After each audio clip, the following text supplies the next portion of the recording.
자카르타 행성의 주민 여러분, 안녕하세요. 저는 새로운 식민지를 건설하기 위한 탐험대 일원으로 방금 지구라는 행성을 탐험했습니다. 그리고 그곳에서 많은 이상한 것들을 관찰했습니다. 그중 제 관심을 끌었던 것 중 하나는 낭만적인 사랑에서 이타주의의 역할이었습니다. 다른 사람을 위해 좋은 일을 하면 어떻게 기분이 좋아질 수 있을까요? 다양한 심리학 이론과 개념의 렌즈를 통해 이 주제를 탐구해봅시다.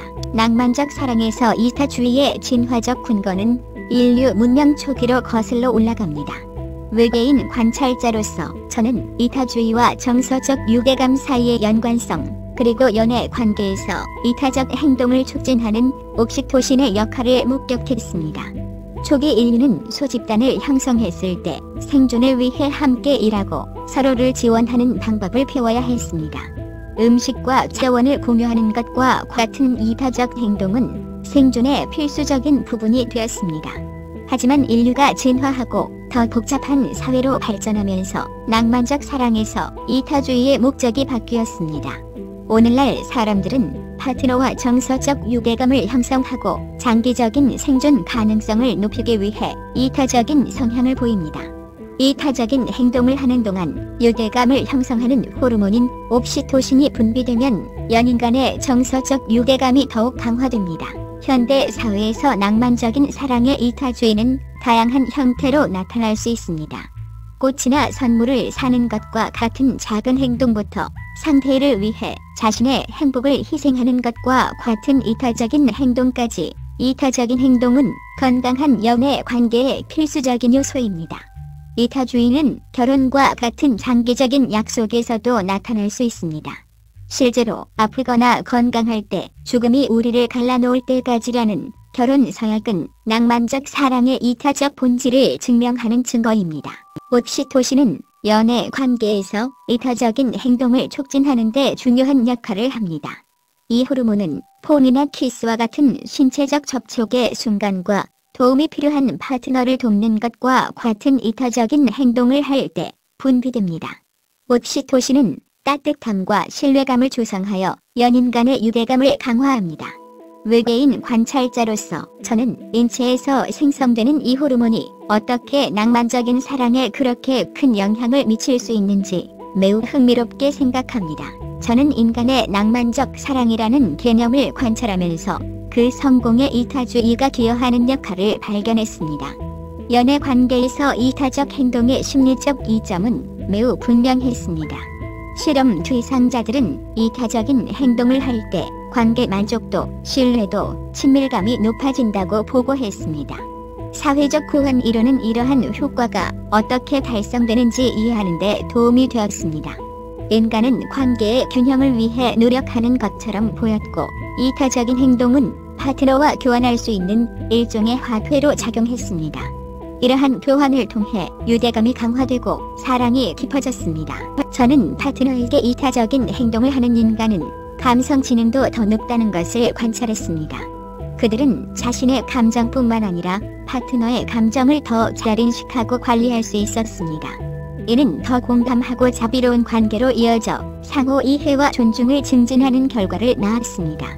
친절한 행동으로 사랑을 키우면서 사랑이 진화하는 과정을 지켜보는 것은 정말 흥미로웠습니다. 조사를 계속하면서 저는 이타적인 행동이 연애 상대에게만 국한되지 않는다는 사실을 발견했습니다. 인간은 친구, 가족, 심지어 낯선 사람에게도 이러한 행동을 보였습니다. 이러한 행동은 친절과 동정심을 중시하는 그들의 문화에서 비롯된 사회적 규범에 뿌리를 둔 것으로 보였습니다. 이 특성이 어떻게 대대로 전해져 내려왔는지, 그리고 그것이 그들의 공동체 발전에 어떻게 중요한 역할을 했는지 보는 것은 흥미로웠습니다. 낭만적 사랑에서 이타적 행동의 문화적 다양성은 방대하고 복잡하며 외국인 관찰자로서 저는 이를 직접 목격했습니다. 일부 문화권에서는 낭만적 사랑이 두 개인 간의 사적인 일로 간주되어 이타적 행동이 항상 공개적으로 표현되는 것은 아닙니다. 다른 문화권에서는 낭만적 사랑이 가족 간의 집단적 유대감으로 간주되며 이타적 행동은 이러한 유대감을 유지하는 데 있어 핵심적인 요소입니다. 문화적 가치와 신념이 연애 관계에서 이타적 행동에 미치는 영향은 엄청나며 무시할 수 없습니다. 개인주의 문화와 집단주의 문화 간의 이타적 행동의 차이는 특히 두드러집니다. 개인주의 문화에서는 사람들이 다른 사람의 이익과 욕구보다 자신의 이익과 욕구를 우선시하는 경향이 있는 반면, 집단주의 문화에서는 사람들이 집단을 위해 기꺼이 희생하는 경우가 많습니다. 이는 연애 관계에서도 볼 수 있는데, 개인주의 문화에서는 개인의 필요와 욕구를 우선시하는 반면, 집단주의 문화에서는 관계 전체의 필요와 욕구를 우선시할 수 있습니다. 문화적 규범은 낭만적인 사랑에서 허용되는 행동에 대한 틀을 제공하기 때문에 낭만적인 관계를 형성하는 데 있어 문화적 규범의 역할은 아무리 강조해도 지나치지 않습니다. 낭만적 사랑에서 이타적 행동의 문화적 차이를 보여주는 한 가지 구체적인 예는 일부 문화권의 중매결혼 개념에서 찾아볼 수 있습니다.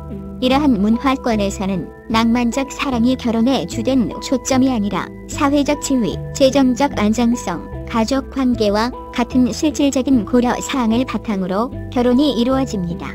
이러한 맥락에서 이타적인 행동은 개인이 자신의 욕망이나 선호를 희생하더라도 가족이나 공동체의 이익을 위해 희생할 것을 기대할 수 있기 때문에 다른 의미를 가질 수 있습니다. 이는 외부인이 이해하기 어려운 개념일 수 있지만 해당 문화권 내에서는 사회적 조화를 유지하는 데 자연스럽고 필요한 부분으로 여겨집니다. 문화적 가치와 신념이 낭만적 사랑의 이타적 행동에 미치는 영향은 다양한 문화권에서 신체적 애정을 표현하는 방식에서도 확인할 수 있습니다. 일부 문화권에서는 신체적 접촉이 사랑과 애정을 표현하는 방법으로 간주되는 반면, 다른 문화권에서는 부적절하거나 심지어 금기시되는 것으로 간주될 수 있습니다. 문화적 배경에 따라 개인이 신체적 애정에 대해 어느 정도 편안함을 느낄 수 있기 때문에 이는 낭만적인 사랑을 표현하고 경험하는 방식에 큰 영향을 미칠 수 있습니다. 특정 전통이나 관습이 수세기 전의 관습이나 신념의 뿌리를 두고 있을 수 있으므로 문화의 역사적 맥락도 낭만적인 관계를 형성하는 데 중요한 역할을 할 수 있습니다. 전반적으로 낭만적 사랑에서 이타주의의 역할은 문화적 맥락에 따라 크게 달라지며 해당 문화의 가치, 신념, 규범을 고려하지 않고는 이해할 수 없습니다. 이러한 문화적 차이를 연구함으로써 인간 관계의 복잡성과 사회적, 문화적 배경이 낭만적 사랑에 대한 경험을 형성하는 방식에 대해 더 깊이 이해할 수 있습니다. 로맨틱한 사랑에서 이타주의의 역할에 대한 논의의 마지막에 이르렀습니다.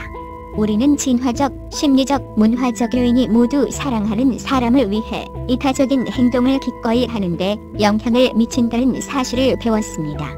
제 이야기가 흥미로웠다면 지구라는 행성을 다시 방문할 수 있도록 좋아요와 구독을 잊지 마세요. 이 콘텐츠에서 버그를 발견하면 댓글로 알려주세요. 마지막으로 유튜브에서 저와 같은 다른 세계 방문자들의 더 놀라운 이야기를 꼭 찾아보세요. 안녕히 계세요.